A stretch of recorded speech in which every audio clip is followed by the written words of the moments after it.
Aloha! Welcome to MoonDaze with me, Michelle Jericho Poplar of Queen Mabsy LLC, here live on New Paradigm Healing Academy Facebook group.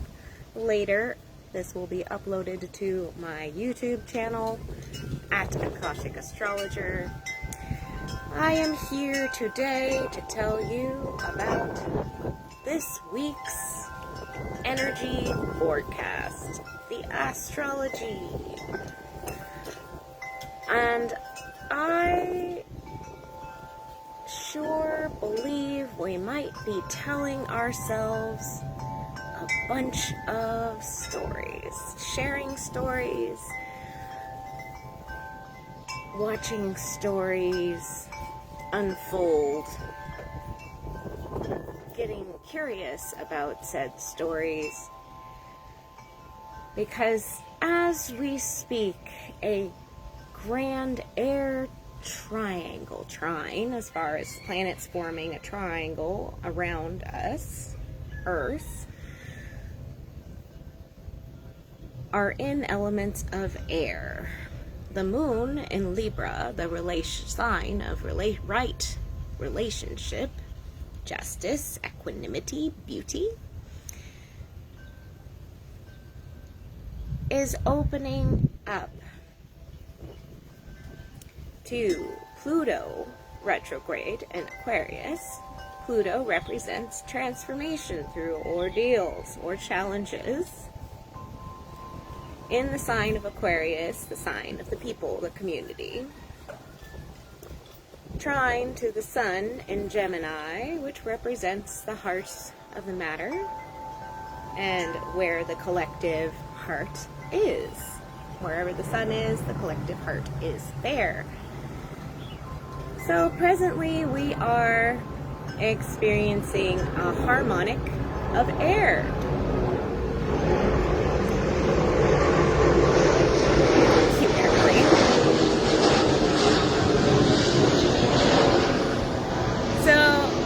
Naturally, in Hawaii, as we are surrounded by water, and we are quite charged by the cosmos here because of that current, we are having some windy, breezy weather.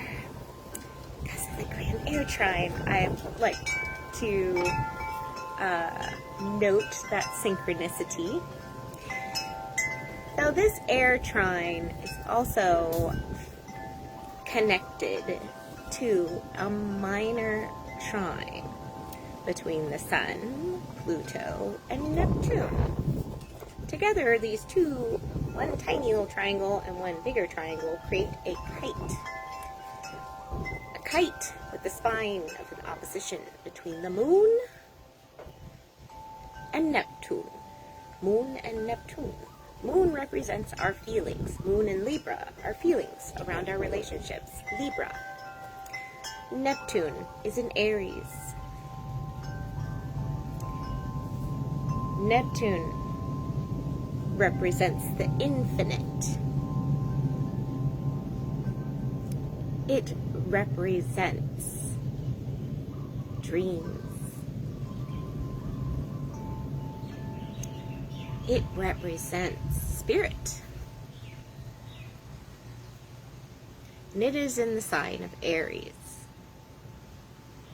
Aries represents the body, or the tangible, the third density, how we are embodied in this dimension, and how we take right action. Aries in said dimension. Libra and Aries are opposite signs. They're like complementary colors. So all the signs that are on the other side of the zodiacal chart essentially operate like a color wheel would.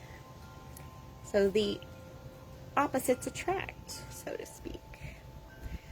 There might be polarities where they differ and pull apart, but in other ways they balance each other out. So the principles of astrology help us navigate the third density, which is full of polarities. How this happens for us is to find what we call the midpoints, or the space in between, the place of neutrality in these energies. So when these configurations happen in the sky for us, this is how astrology can become useful. Because then we can see with our two eyes on a chart, or when an astrologer kind of explains to you, like I am now, what energies are working with each other, or at odds with each other, or challenging each other, so to speak, in opposition, with two planets pulling each other like that. You can identify where these energies are showing up for you and those around you. There are some fear programs that the collective around our daily routines, around where we belong in our daily routines, and how those daily routines that once served might not belong going forward as we shift paradigms.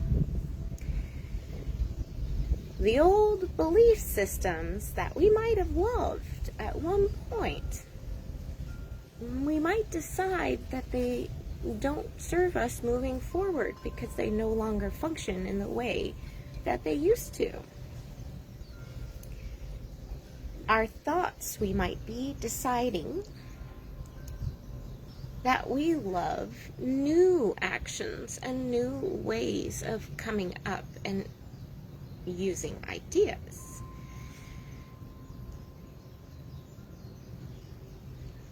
The shift of how we heal and work with our bodies, in our bodies, and perceive, and especially how we perceive being in our bodies, and the new integrity structures of how these bodies are. I have a kitty. Wow. This is my necky Neko. So, these bodies that we're in, bye kitty, have Aries, which rules in physical embodiment, as it is the ruler of the first house of astrology, which is the body. On the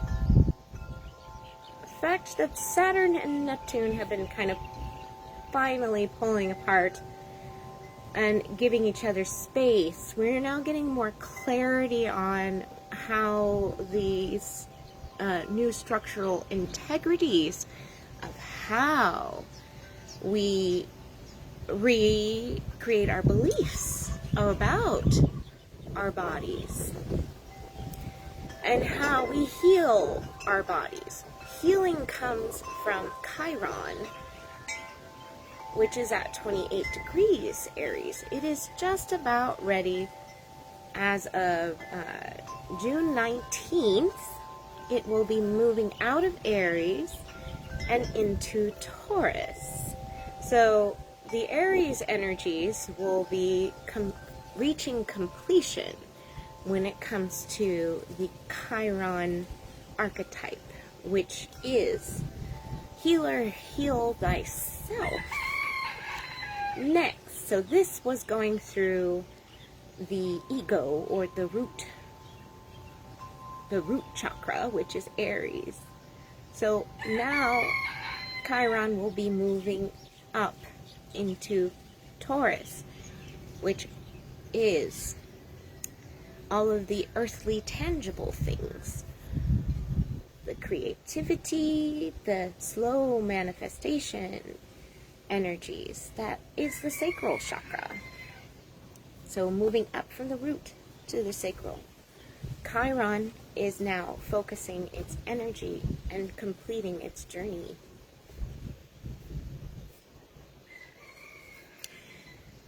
Through the Aries energies. So if you had a Chiron in Aries in your natal birth chart, you would have experienced your Chiron return, which happens Chiron takes about 50 or so years to go around the solar system.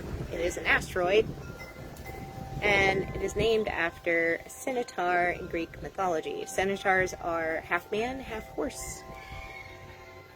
Chiron was the teacher, the mentor, the master healer, son of Zeus, or Jupiter, who was quite promiscuous. He had many, many children with many nymphs and fairies and all kinds of beings. And when he was born, he was, the gods kind of looked at this demigod Chiron and said, "You're a little weird, because you're half man, half horse." But he took his weirdness and made it into a superpower. And then accident with Hercules accidentally getting a poison arrow in his hoof made him have a permanent injury.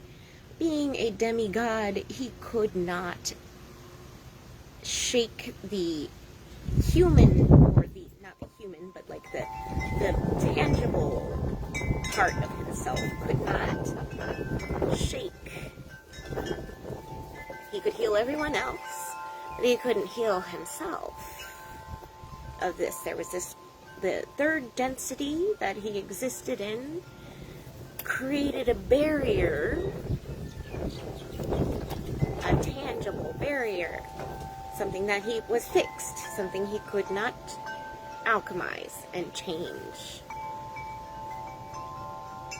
And then on the other hand, so it was constantly, it was a constant pain, chronic pain. So he suffered from chronic pain.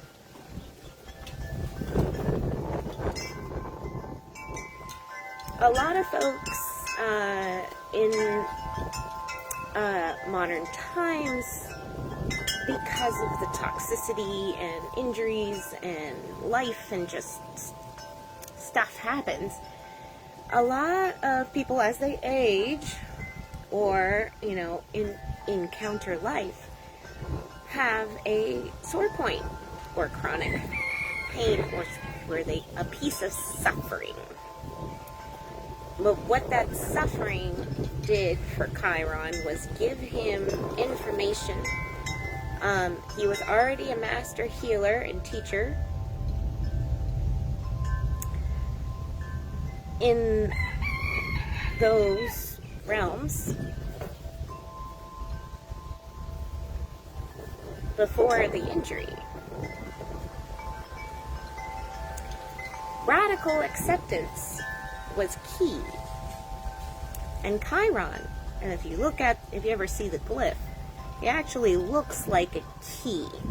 So, wherever Chiron is in your birth chart, it's the key to unlocking that one thing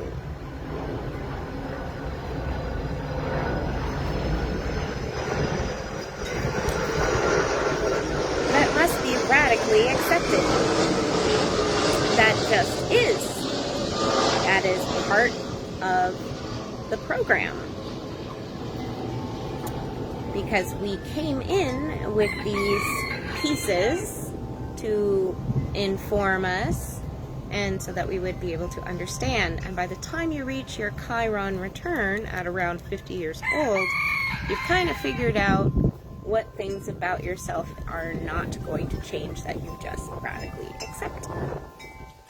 And with that acceptance and self-forgiveness of this quote-unquote, maybe in storytelling they would call it a character flaw or divergence or something that just makes us different,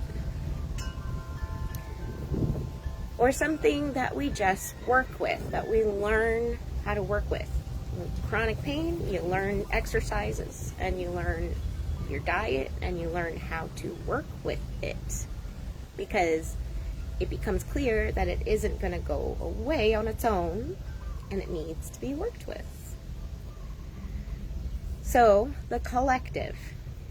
When we think of all of the planets affecting all of us, all simultaneously, with Chiron finishing up at the last degrees of Aries, it will be going into Taurus for about 3 months, and June 18th for about 3 months, and it'll give us a taste of what its energy is going to look like in the sign of Taurus. Then it's going to retrograde back into Aries to remind us of the lessons.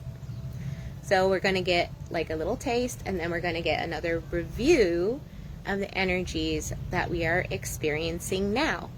So I encourage you to journal, pay attention if you are, and this is involving health issues, especially when it comes to head and neck, because Aries and Taurus also rule this area of the body, even though the chakra system, they're more down here. So that is something to pay attention to. And also, when it comes to inflammation as well, and make sure you stick to an anti-inflammatory diet, especially if you are a Taurus, because Mars is going through your sign, and Mars is a notorious for creating inflammation or injury. Not to say anything like that will happen, but that's just something to have more bodily awareness, more self-care. Always self-care is important, but the type of self-care that your high self spirit is calling upon the collective is about where we belong in our bodies, and what those daily routines look like in our bodies. They need to be more of a devotion, more devotion, because of the North Node in Pisces. Pisces rules Pisces, and Libra Moon, that's devotion. Cancer, with Jupiter in Cancer, nothing's very much more. Jupiter and Venus, we have Venus and Jupiter in Cancer. Cancer is the sign of the mother. Who's more devoted to anybody than the mom? So Jupiter is an expansive energy. It's in a positive. It has a positive energy in the sign of Cancer. It is expanding belonging, the belonging and the nurturing. And Venus, the values, is emphasizing that extra love that we have.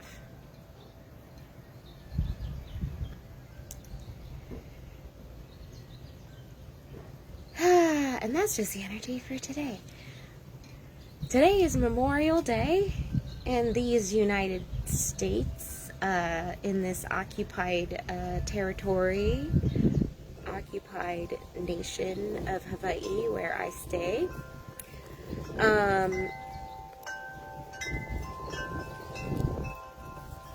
So a lot of people are having a holiday. I didn't even bother doing the at everyone thing because y'all see this later. So May is gonna close out with what we call a blue moon. Once in a blue moon, which means there's 2 full moons in a month. 2 full moons in a month. So we had one full moon in May, and now we have another full moon. Now this full moon will be occurring on the 30th of May. And here in Hawaii, the apex of the moon, you can change this to your local time zone, will be 10:45 p.m. So for some of you, that will actually be the 31st. So those of you in the future, past this time zone, will be earlier in the morning on the 31st. So what's happening for us on the moon? It will be in Sagittarius, opposite the Sun in Gemini. We have quite the stellium going on in Gemini for the full moon. We have Sedna, Ceres, Uranus, the Sun, Mercury. Sedna has been a player in this Uranian story that not everybody talks about.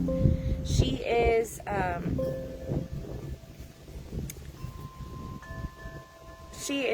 very she's the mistress of the depths of the sea, created all the sea creatures. Tragic story, but rule turned into triumph. So the Gemini energies are not only the depths of the sea are also very quite relevant in the collective cycles as well. The things that come out of the depths of the sea. So let's move on. So the moon, full moon, is also the micromoon, which means it's farthest away from the Earth. It is in 2026 on May 30th. Or 31st, wherever you stay on planet Earth. So we'll be mark that on your calendars for this week. As the moon moves through this week from Moon Day to Tuesday, moving through the relational sign of Libra, and then Wednesday, it moves into Scorpio, in an opposition to Chiron at the last degree of Aries. You will feel a tug and test between your feelings and around the actions that you're taking on your body. So they're going to be quite the tug and stretch there. So encouraging a lot of fluid, drinking a lot of fluid, stretching. Don't pull any muscles, but just make sure you're hydrated and moving, like, yes, and allowing yourself a lot of yin energy to kind of counter that test. Moving on, from Thursday, the moon will continue on through Scorpio. It will oppose Mars in Taurus, so it will kind of pull on the energies of our actions around what we spiritually want to manifest. And as into Friday and Saturn Day, the moon will get back into Sagittarius, and it will also encounter Lilith. So Lilith is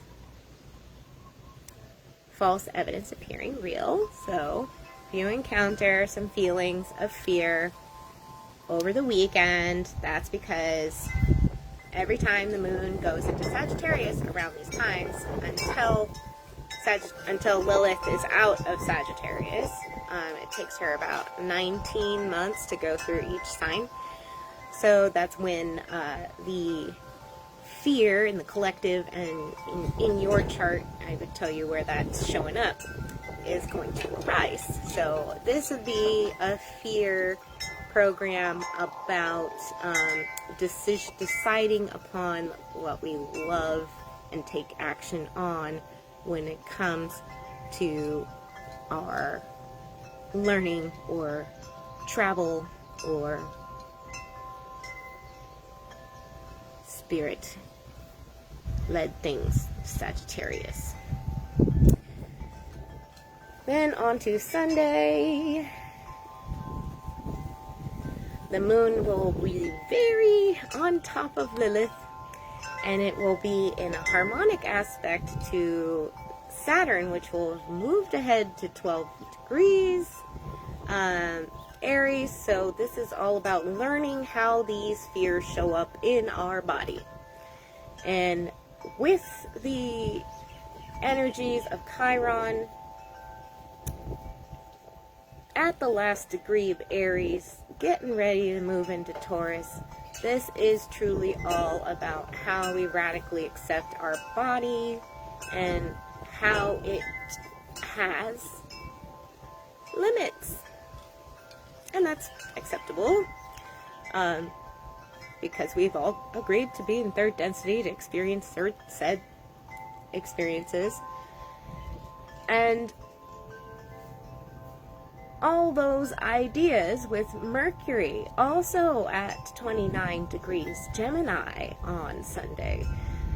The ideas or mind, we will have allow those new ideas to emerge on how you can work with your body and allow those feelings of fear to move through them. Use the practice. Where do I get this from? Who does it belong to? How is it for me? Get to the root, dissolve it. We belong dissolving the old with Neptune at 4 degrees. And that seems pretty complete to me. I feel pretty complete. Well, I hope that you all enjoy the beautiful blue moon over this weekend, because this blue moon is coinciding with a letting go in your moon, if you do a moon release. Well, it doesn't have to be fancy. It can just be intentional. You can just go outside looking at the moon, gaze in the moon, and enjoy that. But an intentional release to dissolve, and dissolve what no longer serves, and that is those old fear programmings about making the wrong decisions. Whatever we decide, there we are. It just is. And how we feel about those decisions, as long as we are learning. That's the point of Earth School, which we came down to experience and agreed upon. And here, in this space, I just want to thank you all for your comments down below. If you have any questions, do comment below. Tell me how you are feeling this moon day or this week. And do stay hydrated. Stay present.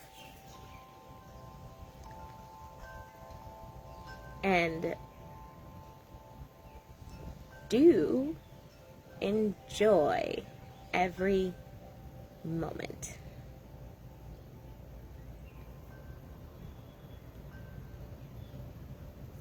Much aloha.